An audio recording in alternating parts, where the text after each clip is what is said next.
The book we're reading today is called Volcano Rising by Elizabeth Rusch, illustrated by Susan Swan. So let's look at the front cover and the back cover. What is happening in this illustration? This nonfiction book has lots of information about volcanoes. What do you already know about volcanoes? Most people think that when volcanoes erupt, they destroy what is around them. But volcanoes often create mountains and islands. Let's find out more about how volcanoes can form new land.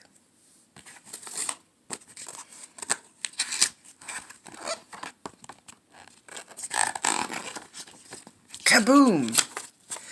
Most people think volcanoes are either sound asleep or blowing their tops off in fiery, ash-spewing catastrophes.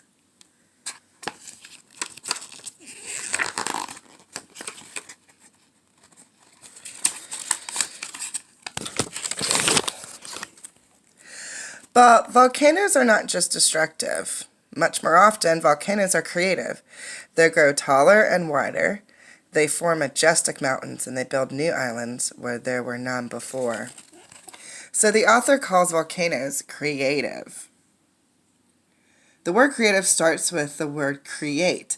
Volcanoes create or make mountains and islands. So they are creative in that way.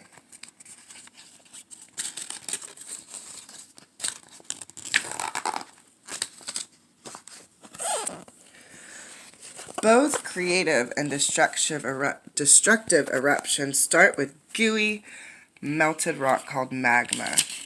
Magma from deep in the earth rises up a gigantic straw-like tube to a vent or opening.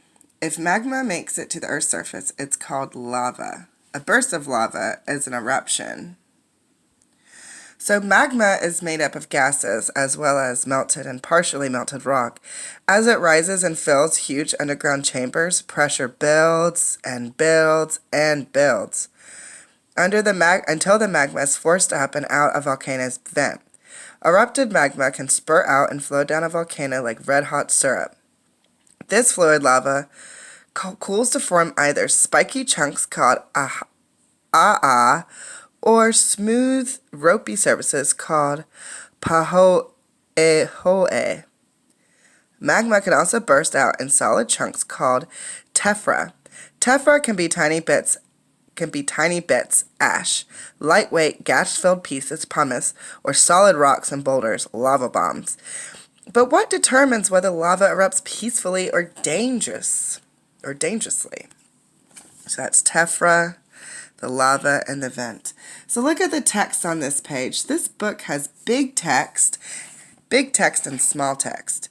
The big text tells the most important ideas about volcanoes, and the small text gives more details. And there's the magma chamber. Pow! Gases burst lava out in an explosive eruption.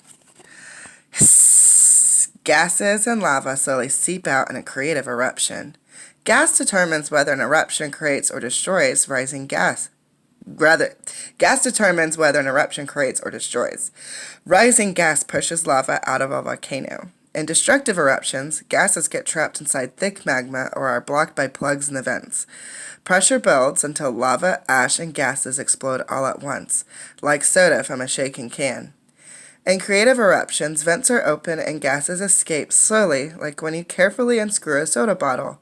Lava bubbles and sprays like water from a hose or oozes out like toothpaste from a tube.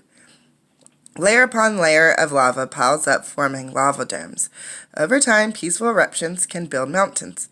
Creative eruptions occur three times more often than violent ones. They happen all over the world in all kinds of different places.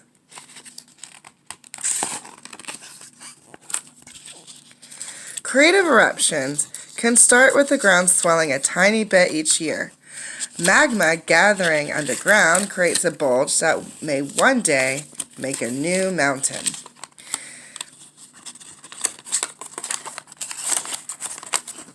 In the Cascade Range in Central Oregon, Three composite volcanoes, massive cones made from layers of both lava and ash, sit in a tight cluster as if they're having a tea party.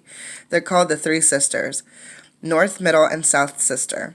But wait, what's this? A large area next to South Sister rose 4 inches, 10 centimeters, between 1996 and 2000 and continues to rise. This uplift is caused by magma pooling a few miles under the surface.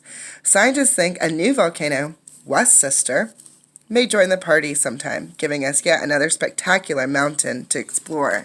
So you have the North Sister, the Middle Sister, and the South Sister. So magma, or hot melted rock inside Earth, is pushing the ground up. This small bulge might grow and become a volcano one day. Sometimes creation happens more quickly. Volcanoes can appear out of nowhere. One day the ground cracks and ash spurts out, forming a new volcano. In 1943, as a farmer plowed his cornfield in Paricutin, Mexico, ash exploded from a crack in the ground and rained down, creating a steep cinder cone. In a day, the cone reached 164 feet. In a week, it stood 500 feet tall. Ash slowly buried the farm and nearby villages, but the family and villagers moved to land close by and began farming the rich ash-fertilized fields.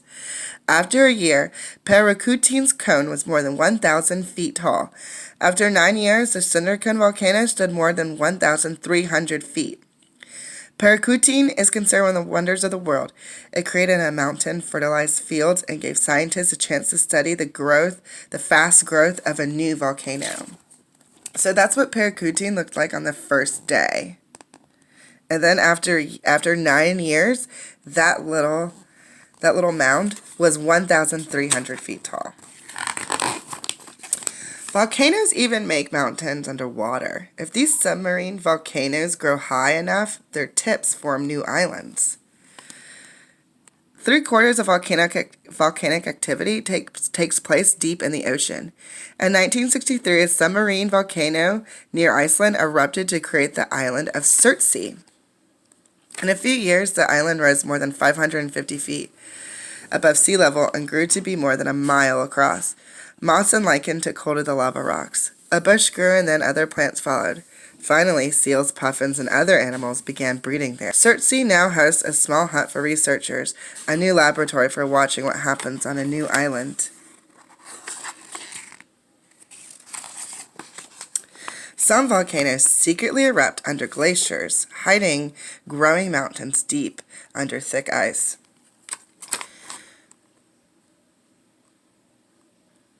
Grimsvötn Island, Iceland's most frequently active volcano, lies beneath the country's largest glacier, Vatnajökull, with only a bit of its rim exposed. Underneath the vast ice cap is a hot spot, a place where lots of magma from the Earth's mantle rises to the surface. This makes for a very creative volcanic environment, causing Iceland to constantly grow in size.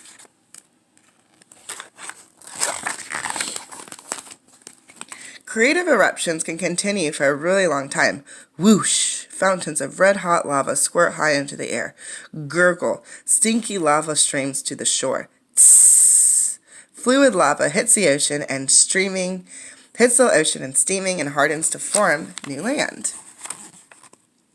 For more than 25 years, Shield Volcano, Kilauea on the Big Island of Hawaii, has been in the state of creative eruption. Shield volcanoes have lots of vents, allowing runny lava to leak from cracks to form broad mounds that are shaped like shields. Kilauea's constant eruption has added more than 500 acres to the island. That's more than 314 soccer fields. No one works or plays soccer on this new acreage yet, but they will. After all, where would the people of Hawaii live if not for the creative eruptions that helped build all their islands? Most volcanoes have both destructive and creative eruptions. Wham! They blow their tops, then spurt, gurgle, scrape, and they get down to the business of building a new dome. In 1980, Mount St. Helens in Washington state exploded, losing 1,300 feet off its top, shooting a huge black ash cloud higher than airplanes fly and mowing down massive trees as if they were toothpicks. Right after the eruption, the volcano began oozing squishy lava pancakes, building a new dome 876 feet high. That's the height of a 50-story building. Then after a 13-year rest, the volcano started pushing out huge slabs of hardened lava so fast it could fill a bedroom in a minute. It built a dome higher than the Empire State Building. Someday, Mount St. Helens will completely rebuild its summit, all 1,300 feet or more. It's not a matter of if, it's a matter of when. So you see a lava dome. This is a lava dome. And then eventually it just starts to build itself back up again. Kabam! Bam! Boom! Even the most dangerous volcanoes, supervolcanoes, can do creative work. Between gigantic eruptions, they can erupt gently for many years, repairing the scarred land. Hundreds of years ago, the Yellowstone supervolcano had 3 gigantic eruptions that blanketed most of the United States with ash. So much magma exploded out from underground that the surface collapsed, swallowing mountains and creating a gigantic crater called a caldera. Since the last destructive eruption 640,000 years ago, 30 gentle lava flows have nearly filled in the caldera. Some of these lava flows have been thick and widespread, as large as 130 square miles, twice the size of Washington, D.C., but the flow oozed slowly, moving at most 100 feet per day, smoothing out the land over thousands of years.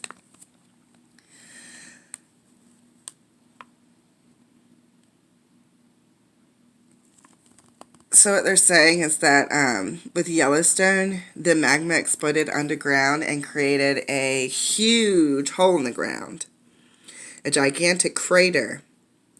Then the lava flows, the flow of the lava moved slowly at 100 feet per day for like thousands of years, and it smoothed out the land. And the lava, when it dries and cools, is really good for the environment itself. It makes the ground more fertile, and it makes it better to grow things, which means that there will be more trees, more plant life, which in turn will bring insects, which in turn will bring more animals and birds.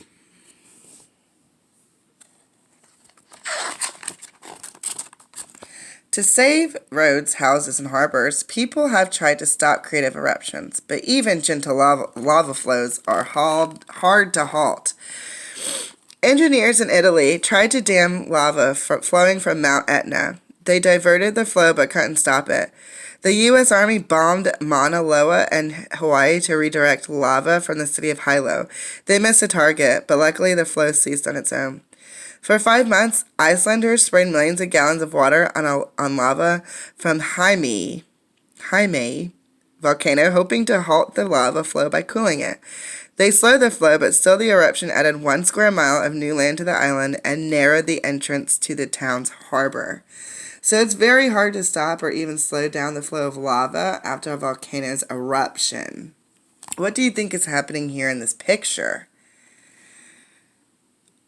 So people are spraying water on the hot lava to cool it and try to slow it or stop it. So humans are trying to stop Mother Nature, which usually doesn't quite work. Still, people are rarely hurt by creative eruptions because they cannot walk or outrun them. In fact, we inch up as close as we can to these eruptions, even underwater, to watch the landscape changing. Scientists send underwater robots to hover feet from submarine volcanoes, observing ash and pillow lava pulsing from the vent, waiting for an island to be born.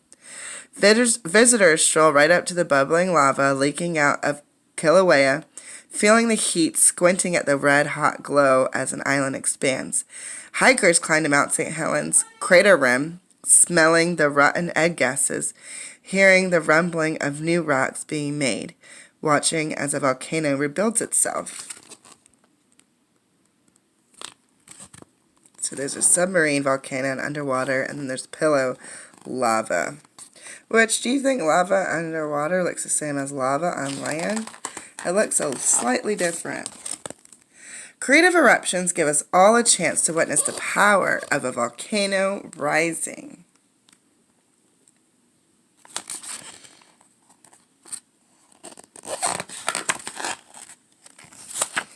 So there's a glossary in the back of the book and a bibliography, which a bibliography is when you read a non-fiction text.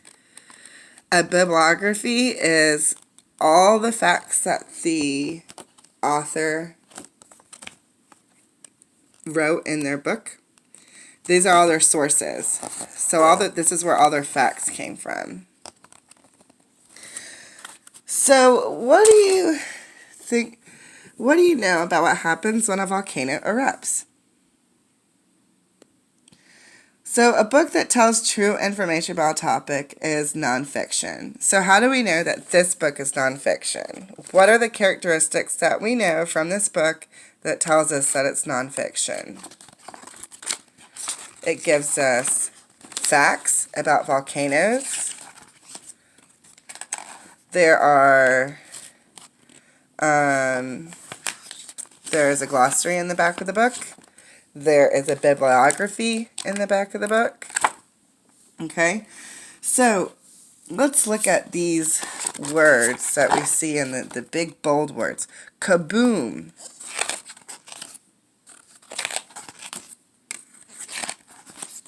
Pow. Hiss. So, what do you notice about these words? These words imitate sounds.